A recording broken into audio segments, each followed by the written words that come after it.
nature by demonstrating that animalcules were responsible for a variety of processes, including the fermentation of grapes, souring of milk, and putrefaction of meat.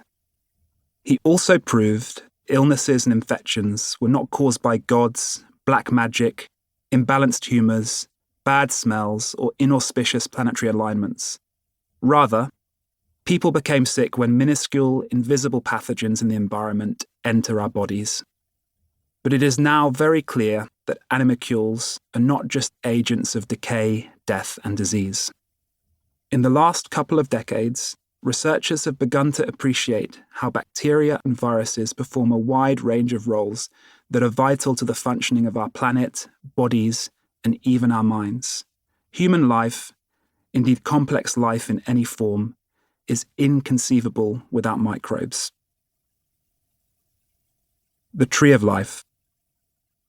In the summer of 1837, fresh from a 5-year voyage around the world on HMS Beagle, Darwin made a sketch in his notebook under the words, "I think." The unassuming doodle of what looks like the branch of a tree neatly captures the main features of what would develop into his theory of evolution by natural selection.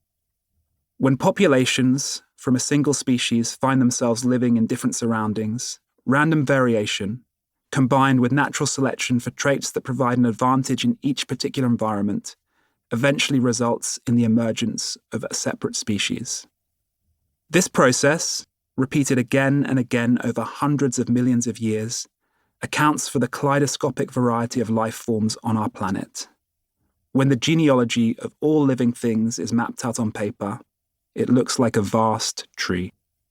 If we trace the tree of life to the base of its trunk, we find the last universal common ancestor, Luca, a single-celled, bacterium-like organism that is the distant progenitor of all living things, humans included. This one shared antecedent is the reason why everything from blue whales to giant redwoods to bacteria have inherited common features, such as DNA to store genetic information and a molecule called ATP that is the universal source of energy. Moving up the tree, the trunk splits into 3 boughs that represent the great domains of life. 2 of these consist of organisms invisible to the naked eye, bacteria and archaea, single-celled microbes that resemble bacteria. The 3rd branch depicts eukaryotes, which are distinguished by storing their DNA in a nucleus and using specialized structures called mitochondria to produce energy. This category encompasses all complex life, including animals, plants, and fungi, but it makes up only a few small twigs in the vast tree of life. There are about 8.7 million species of animals, plants, and fungi on Earth, compared to an estimated 1 trillion, that's 1 million types of bacteria and archaea.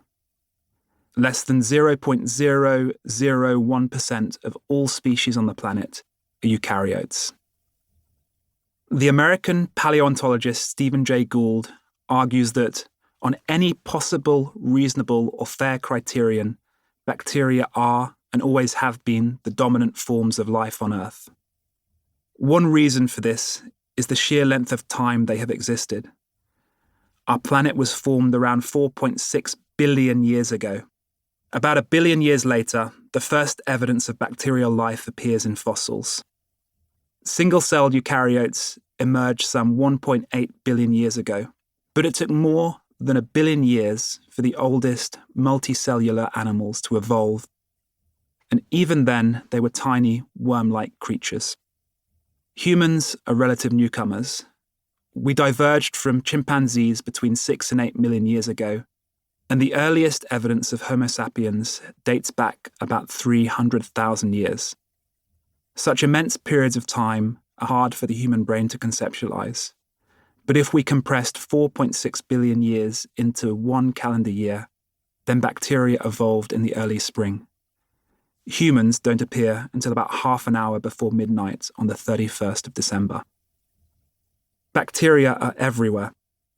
They've been found in Antarctic glaciers and on the ocean floor where boiling hot water surges out of the center of the Earth. They live miles below the ground and miles above it, where they influence the formation of clouds and possibly